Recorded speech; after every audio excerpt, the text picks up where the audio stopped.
That's impressive. There was this one time with me and Baker. Not this again. Come on, Walsh. What, you want to tell it? Nah, the way you do, it gets better every time. Right?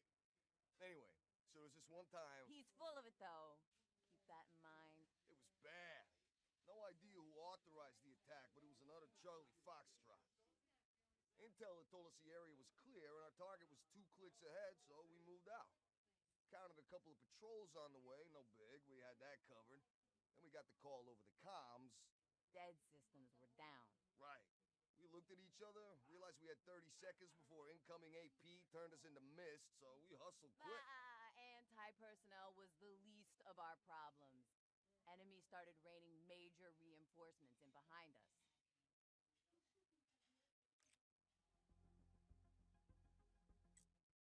We were cut off from our own side at this point. Only way we can go is forward. Enemy had found our kills, and Sqwintch told us there was some serious heat coming our way. We knew there was a hardened CDP emplacement about a click away, so we booked it, figuring it was a defensible place to hold up in, even if we had to take it first. We approached the bunker, no sign of resistance. Stacked up on the door and breached. Checked our corners, first room clear. Entered the corridor, body on the ground, split gut to gullet. Room looked like a slaughterhouse. Next room, same story. 2 EKIA. Walls and ceilings painted with their blood. Didn't look like they got off a shot. We approached the door to ops. Listen, nothing. Gave Baker the signal to kick it in, and we burst into the room. 5 bodies. 4 fillets. 1 very much alive. Spectre, this covert ops creep. Wasn't happy to see us either. Didn't need to be able to see an expression to know we could get taken out in a heartbeat.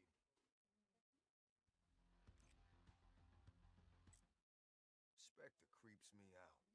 Just sitting there, surrounded by corpses, checking intel and cleaning those blades. That's what we were doing here. Calm as anything. Calm lasted about 3 seconds when we said we had company coming in behind us.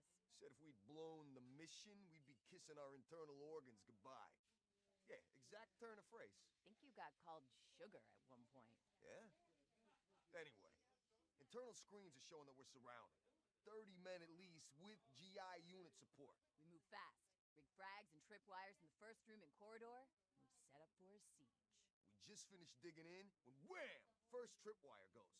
A couple of seconds later, we hear a couple of GIs go terminal to the second IED. Which is when I started pulling the trigger on my war machine and didn't let up until it ran dry.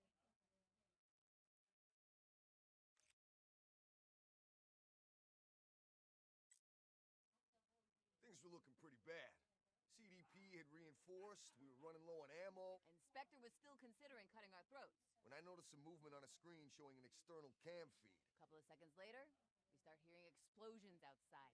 CDP start running around, trying to defend themselves against attack from behind. A couple of them went down to nano swarms. Nasty. Cavalry couldn't have arrived at a better moment. Doubt we'd have lasted another couple of minutes. Castillo and Rojas. Could have kissed them. Last couple of CDP that tried to take refuge in the bunker with us fell to Spectre. We bugged out before Outrider and Nomad made it to us. 4 of us RTB, PDQ. All right, Walsh. It's your round. Get buying.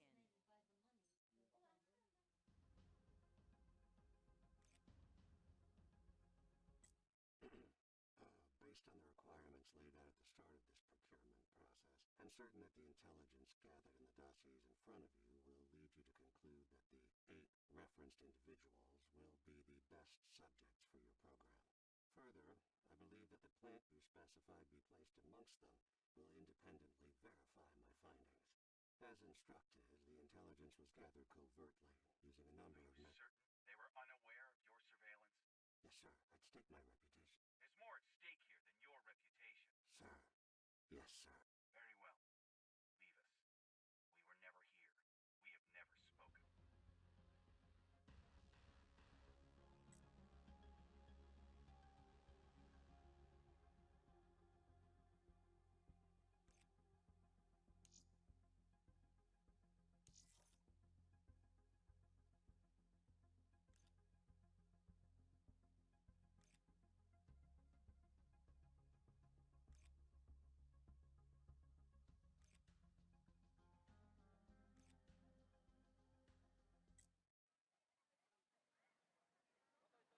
Growing up on the streets of Favela da Rochina in the 40s was no joke. Gang violence everywhere, children killing each other over the corners they sold drugs on. Among the street kids, 22 was considered old age. Most didn't make it that far. Me? I got lucky. I spotted that the gangs get clear of an international mission that distributed food and medicine to the local residents. I used to hang out nearby, staying out of trouble. They noticed me, and soon I was helping out, guiding them through the streets to make deliveries. They took me in and gave me a pretty good education. Gave me the chance to make something of myself. Without them, I doubt I would have seen my 18th birthday.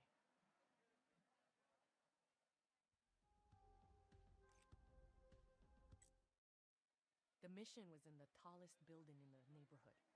It was made of brick and was there well before the shanty town that grew up around it. From the roof, I could see for miles. Could watch the 500,000 residents of Rochina going about their lives in the streets below. I loved spending my evenings watching them move around, learning the patterns that ebb and flow in crowds, you know? I'd move across the rooftops, following people who caught my eye, predicting where they were headed and getting ahead of them before acquiring them again. I got good at finding my way around too. I was fearless, jumping from roof to roof without a thought I might screw up and fall into the streets below. I felt good up there, invincible even. That's when you relax. That's when you stop paying attention. And that's when you make mistakes.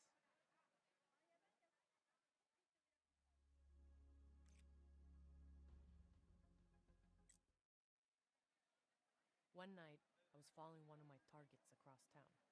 A bunch of rich city kids out in the favela looking for kicks. I lost them. I was so intent on finding them, I stopped paying attention to where I was. Ended up deep inside the territory of the most notorious drug gang in Rochina. Stupid. I saw a bunch of gangbangers on the street below, holding pistols on some rival kids that they had on their knees. Pop, pop, pop. They executed them right there. I must have made a sound. They looked up, saw me, started shouting. Man, I booked it out of there so fast as I could. I could hear them chasing me. I had to lose them, you know? I jumped roof to roof, bullets burning past me. I kept trying to keep cover between us. I was sure I was gonna die. Then it came to me, what I had to do if I wanted to live. I'd lost track of where I was. Maybe they'd do the same.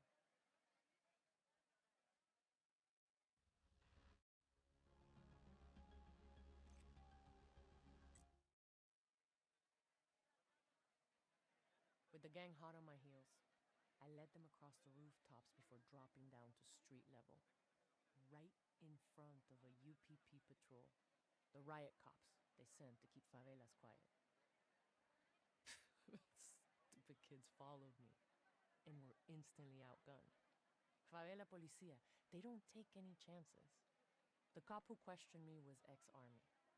He was impressed with my agility and the initiative I'd shown. Asked me if I'd considered going into the military. I'd never given it a thought.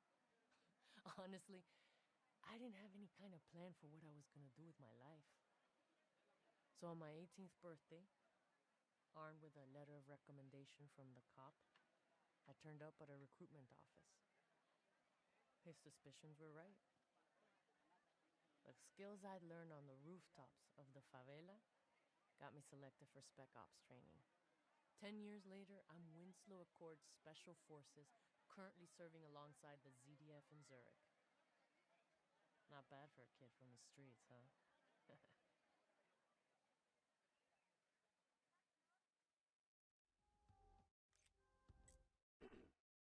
Based on the requirements laid out at the start of this procurement process, I'm certain that the intelligence gathered in the dossiers in front of you will lead you to conclude that the 8 referenced individuals will be the best subjects for your program.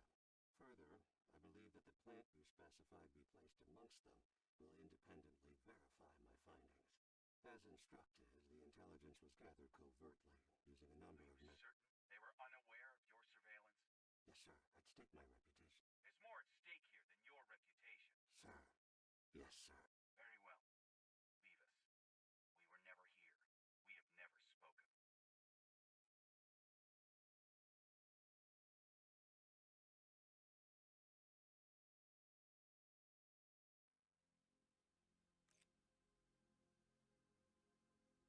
Cyber Soldier, moving out.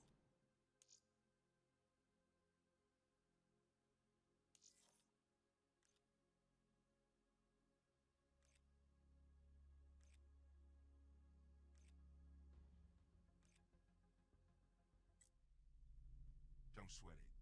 I get that reaction all the time. I understand why you find me unsettling. The question is, do you? I'm now 72% enhanced and augmented. I passed the point of mostly human a long time ago. That sensation you're feeling is a fight or flight response. Totally reasonable when confronted by your own obsolescence. I wish you could see the world as I see it, freed from the tyranny of the visible spectrum. We live in a world of infinite possibilities, amazing technologies. You need to escape the limitations imposed on you and take control of your own destiny. This time the dinosaurs can dodge the rock headed towards them. All it takes to avoid extinction is an initial act of will. Embrace the new. Upgrade.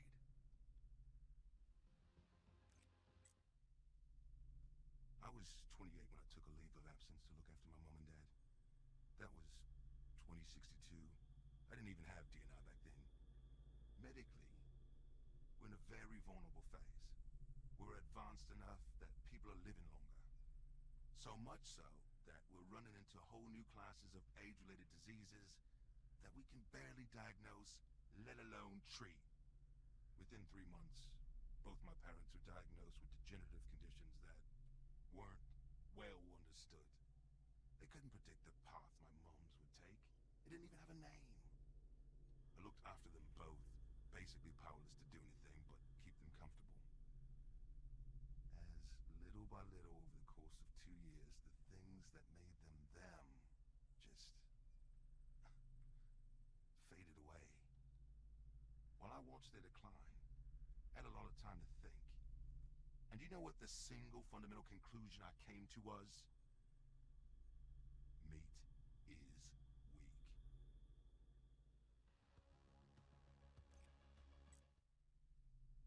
When I got back into the engineering corps, I volunteered for DNI implantation. There was a waiting list. They were prioritizing people whose jobs would most benefit from the enhanced capabilities. It wasn't long before I was selected.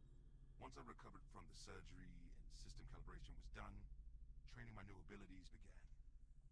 I'll never forget the sensation of reaching out with my mind for the first time to control a machine with my thoughts. It was completely natural, instinctive, like reaching out to catch a ball.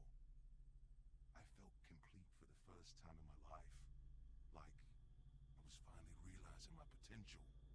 I signed up for every enhancement program going. Enhanced DNI processing capacity, limb replacement, optics, audio, comms, medical systems. Whatever was on offer, no matter how experimental, I wanted it.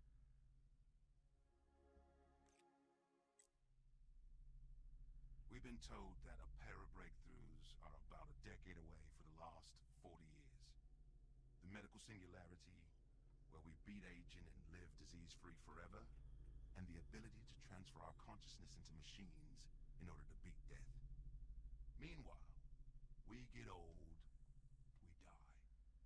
We have the technology now to maximize our chances of living to see that, while leapfrogging evolution and becoming capable of so many amazing things.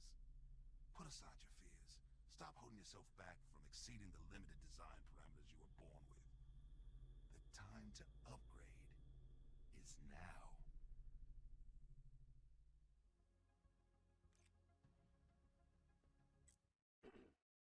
Based on the requirements laid out at the start of this procurement process, I'm certain that the intelligence gathered in the dossiers in front of you will lead you you to conclude that the 8 referenced individuals will be the best subjects for your program. Further, I believe that the plant you specified be placed amongst them will independently verify my findings. As instructed, the intelligence was gathered covertly, using a number of Are you certain they were unaware of your surveillance? Yes, sir. I'd stake my reputation. There's more at stake here than your reputation. Sir. Yes, sir. Very well. Leave us. We were never here. We have never spoken.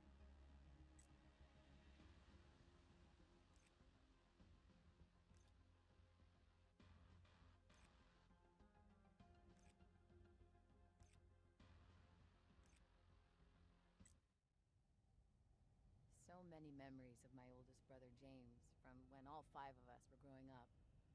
We were army brats, always on the move from base to base, country to country as Dad got reposted. With a stream of new schools, there was the inevitable fights with other kids, and when it wasn't the Bakers versus the world, well, we were fighting amongst ourselves. James was always the protector and peacekeeper, the voice of reason. He'd keep the bullies at bay and stop things when we got out of control. Mom and Dad had put him in charge enough times that whenever that tone crept into his voice, we all pretty much froze and snapped to attention. I was only 8 when James went into the army. Without his influence around the place, we all basically ran wild. I think my folks were relieved as one by one, we followed him into the service. When I heard my mom's voice on the phone, I immediately knew something was wrong. James was KIA. They'd only found out this morning. I was to come home ASAP. Before I could say anything, she'd hung up. I had to get home. I informed my CO and packed my bags, trying my best not to let the shock of it knock me down. Dad met me off the transport, and while he drove us home, he told me what had happened. James's unit was running escort, moving civs out of a hot zone when they were engaged by a hostile rocket crew. He'd circled around, using terrain to flank and engage the enemy with a set of grab spikes. The spikes blew the crew's ammo dump sky high, and James, along with it, ever the protector. He gave his life ensuring everyone else got to keep theirs.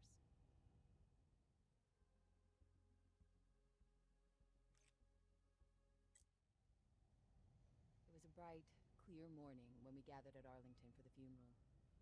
3 generations turned out in their dress uniforms. I was so lost in my own thoughts, I hardly heard the rifle volley ring out. The last time I attended a service here, I was a little girl, and taps was playing for my uncle.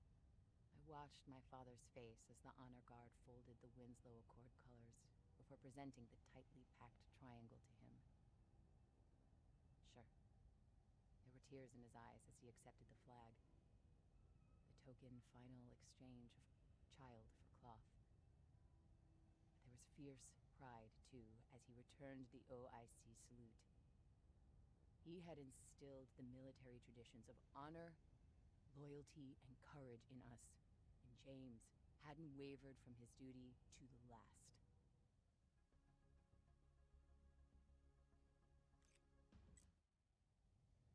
All of us stuck around for a week or so after James's funeral, grieving, relaxing, telling stories about the good times we had growing up, feigning embarrassment as the inevitable photos from school and family vacations got handed around. Mostly, though, we were just there for each other. There for Mom and Dad. Crying with them when things got too much. Laughing with them when we were all reminded of some ridiculous drama that James had gotten us out of. Soon enough, the time came for us to part company and return to our separate units. I've been back for a day now. I want to get guns up as soon as I can. James died fighting for what he believed in. For what we all believe in. And the best way I can honor him is to get out there and be the protector that he can no longer be. I love you, bro. I'm gonna miss you.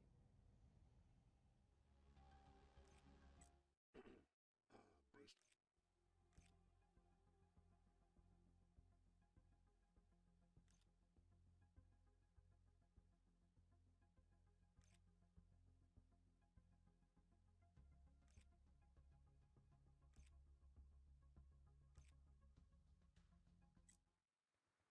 I was 14 years old when my father told me we were moving into the quarantine zone. I was helped into the back of an APC and watched the internal screens closely as we rolled across Singapore. The quarantine zone gates were opened by guards the 54I had bribed. I won't ever forget my first view of our new home. It was a war zone. Desolate, trash, and wreckage everywhere. There were still the remains of bodies laying around. I almost complained, but was silenced by a single glance from my father. He was an enforcer, one of the few who kept the Combine in check. There could be no public dissent. If I were to follow in his footsteps, I would have to play my role. We had to set the example of what was expected.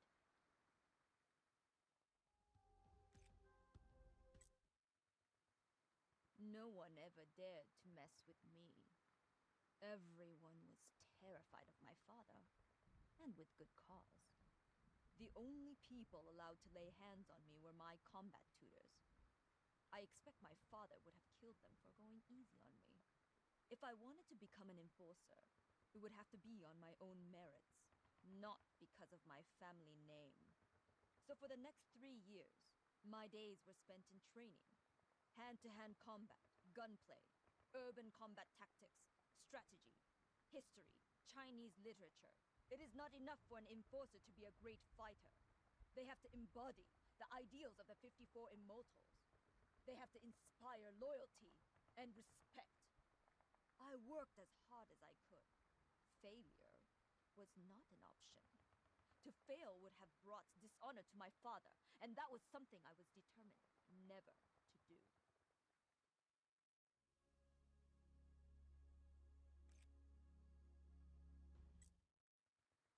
The day of my elevation was a great day. I was escorted to the biodomes and granted an audience with the late leader Go Min and his sister Xiaolan. It wasn't the first time I'd met them, but in their presence, I could feel their greatness. Understood what they had built for us there in the quarantine zone. Xiaolan herself brought a box down towards me, placed it on a table, and told me to open it. Inside, two of the most beautiful things I'd ever seen. My Annihilator, and the custom cybernetic arm I would need to wield it. She drew her own blade, and I took it with my left hand. In order to be worthy of this honor, I would have to show what I was prepared to sacrifice, without breaking eye contact with her. I placed my right hand on the table, and began the surgeon's work.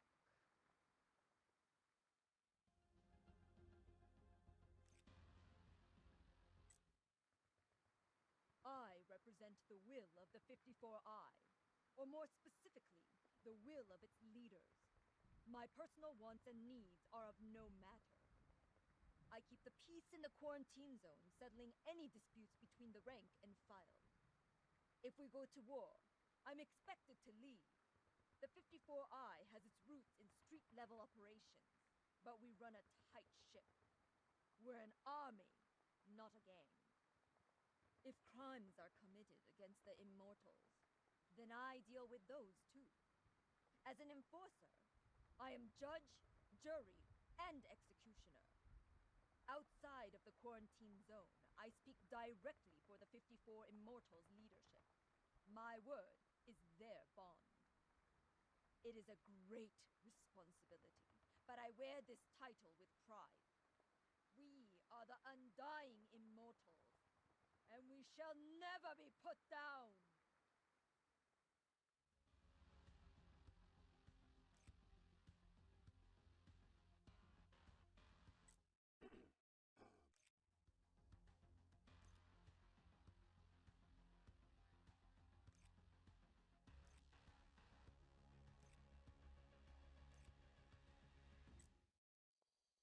My name is Devil Ross, callsign Nomad. If you're hearing this, then I failed. Likely killed by the traitors I'm hunting down. A few years ago, my unit received orders to eradicate an enemy presence deep in the jungle. It was dusk. The 3 days out when we reached the camp at the coordinates in our kill orders. They were dug in. 20, maybe 30 men in tents, perhaps 8 on sentry duty.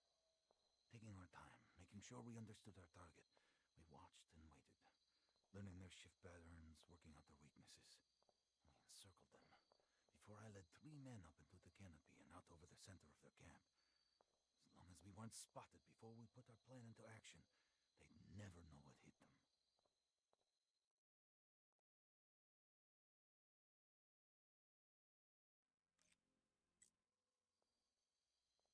As they changed guards, I dropped the C4 charge down in front of each tent and signaled the rest of my unit that it was go time.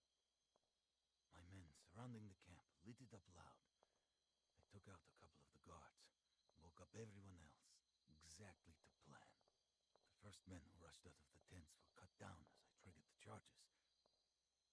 As the friends moved past what was left, the 3 of us dropped down from the canopy, landing behind them.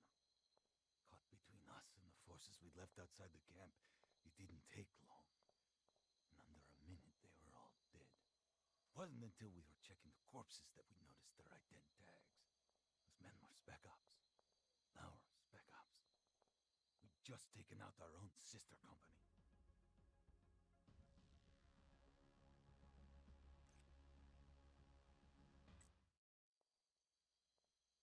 They stopped short of dishonorable discharge. The unit was disbanded. We were all reassigned. A few weeks later, I heard one of my friends was dead. An accident with unexploded ordnance. A month later, there was another. A heart attack, I think. The next month, 2 more. A car crash and a suicide. This was the pattern. Someone was taking us out, making it look like accidents or natural causes. I knew it was only a matter of time before someone would come for me. I did the only thing I could. I used my training, got off grid, and disappeared into the jungle. I am now the sole survivor of the 18 men that attacked that camp.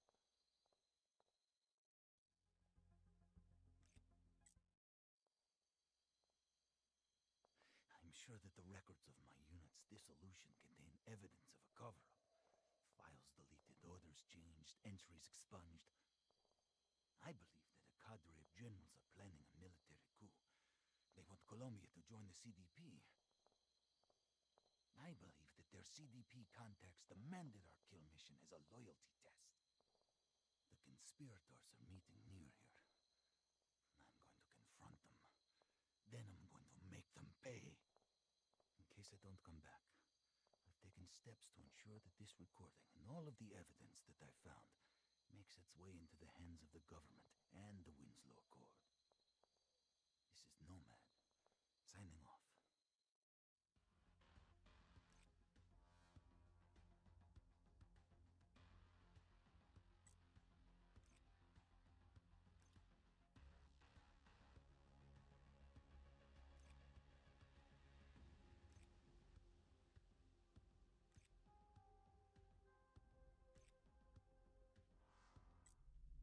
Initiating access now.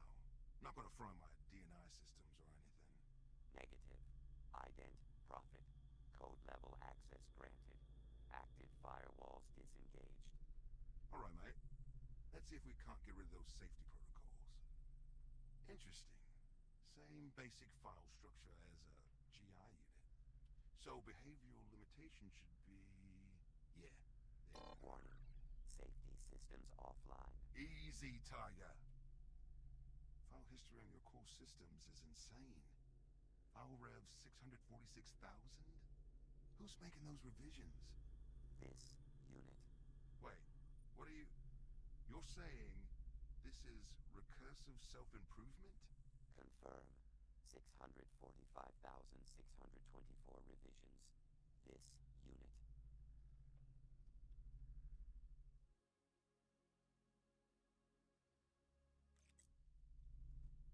It took me a while to get my head around that. I mean, look, advanced experimental war robot or whatever. It probably became a general intelligence, quite likely sentient. Had my suspicions. I'd watched it fight and there's always something, I don't know, organic about it? No offense, mate. Offense levels nominal. I had bigger questions, though. Spotted some odd code when I was poking around. Wrong timestamps to be factory original. File permissions set to not allow changes. Obviously, I pulled it apart. Would've been rude not to, right? Sophisticated stuff. Processes piggybacked off the main data bus, all running at admin level priv. Yeah, I'm losing you, aren't I? All you need to know is that this poor mechanical sod had been set up to receive commands that it had no choice but to obey, and all strictly aftermarket. So, I pulled the code, set up some logs, and waited for the next set of commands to come in.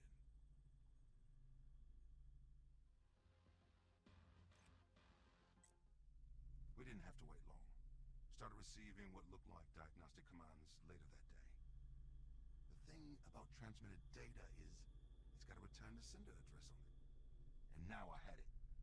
I traced the data back to a server in Zurich, housed in an industrial zone, infiltrated a few more systems, did a bit of digging. Wasn't expecting what I found. The people who had stolen and modified Reaper were running an underground gambling ring for rich high rollers. The sums of money changing hands electronically over his body count were astronomical. Enough to equip a private army. How's that make you feel? Kill, maim, destroy. Figured as much. Reckon we should see what we can do about that.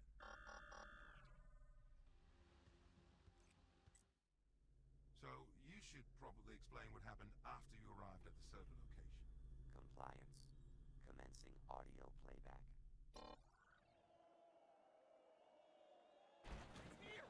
The EWR is here! There is no EWR. Only Reaper. Shut it down! Shut it down! It's not responding! It's not responding to commands! Metabolize element 82. Inefficient meat bag. Optimal fire solution achieved. That good for you? Satisfaction. Situation acceptable. So now, you're a free agent and all. What are you gonna do? Reap.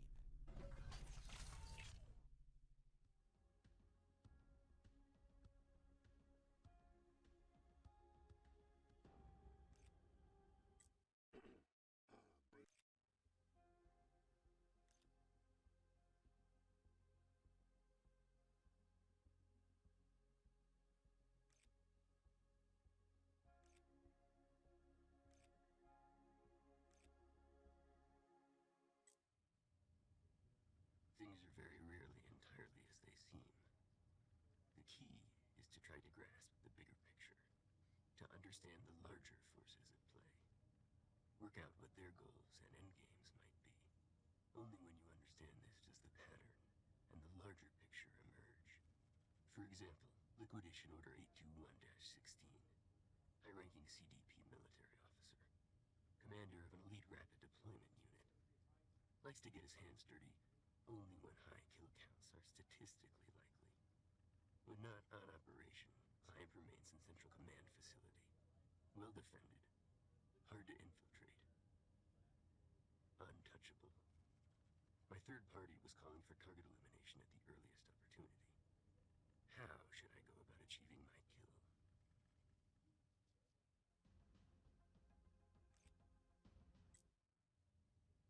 All due respect, sir. I gotta ask why that action was authorized. Gamma and Epsilon have been quiet for weeks. We've been on the back foot in Charlie and Delta, fighting for every scrap of ground. Moving our forces like that cost us territory we've already paid a high price for. Sir, permission to speak freely? Might want to consider a review of the intelligence. Seems like we hadn't clue one what we were going after out there. Felt like a show of force we didn't have to make. Don't appreciate being sent on wild goose chases and nearly get me and mine killed. Sir, hope it was worth it, sir.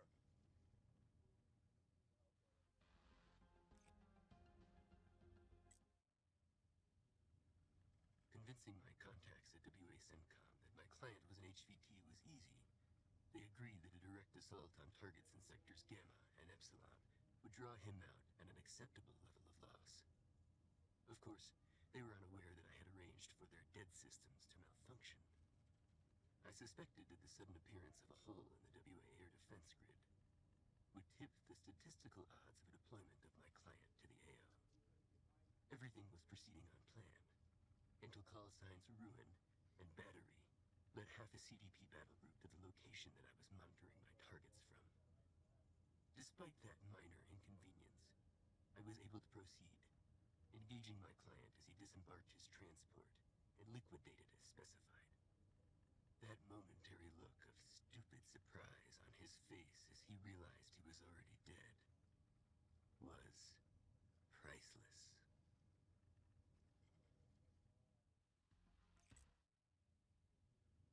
That whole setup was to smoke out one CDP a-hole.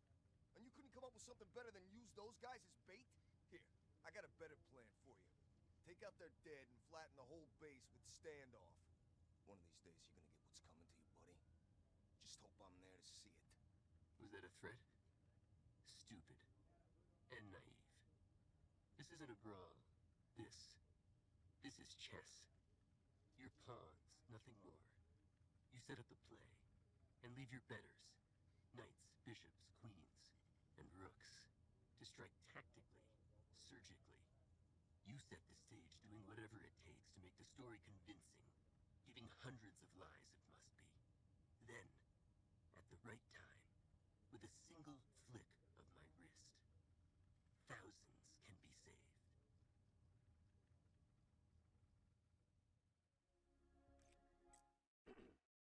Based on the request.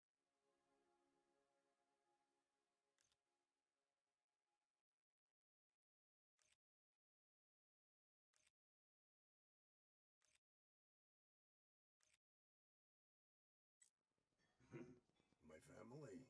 What's to tell? My mother left because my father was a drunk. No surprise, I acted out every chance I could. Small things first. Little fire here, something broken there. No harm, no foul. One time, he hurt sister pretty bad. Didn't mean to, but grown man was stronger than he think. After that, I set fire to warehouse on other side of train tracks from house. First time I get in trouble with police. Father let me stay in holding cell 3 days. Probably not want anyone seeing sister's broken arm. I was 10 years old.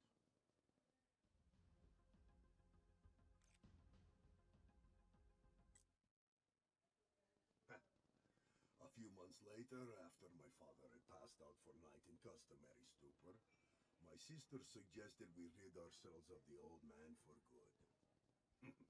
Seemed like good idea. I took his lighter from table and set fire to chair he was snoring in. This was when plan go bad. He woke up, screamed, and ran from room, knocking over spirits on table, spread fire all over the place. Fire is fickle thing. You think you understand it, then it begs to differ. Father ran from house. Sister got badly burnt. I ended up in juvenile care facility. And that's where I stayed till 17, when I get choice. Adult correctional facility or military service. I picked military service, where now they want me to burn people. Life is strange, no?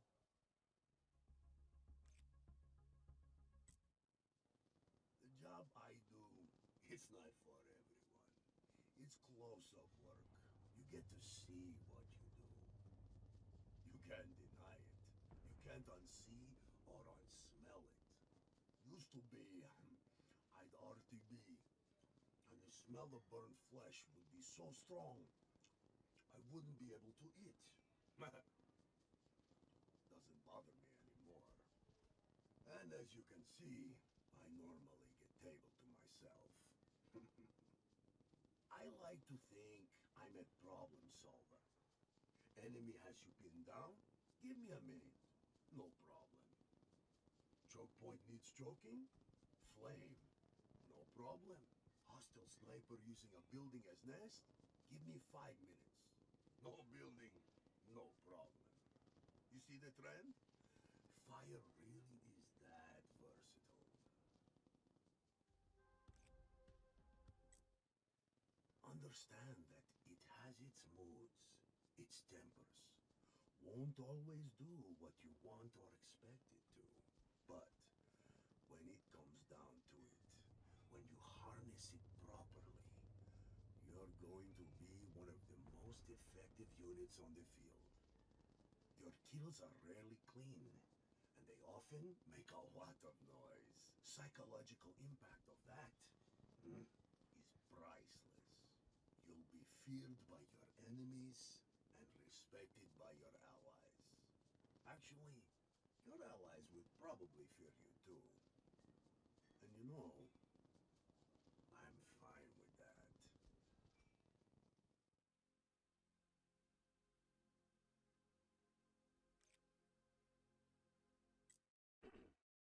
Based on the requirements laid out at the start of this procurement process, I'm certain that the intelligence gathered in the dossiers in front of you will lead you to conclude that the 8 referenced individuals will be the best subjects for your program.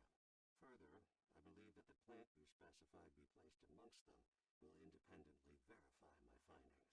As instructed, the intelligence was gathered covertly, using a number of methods. Certain they were unaware of your surveillance? Yes, sir. I'd stake my reputation. There's more at stake here than your reputation. Sir. Yes, sir.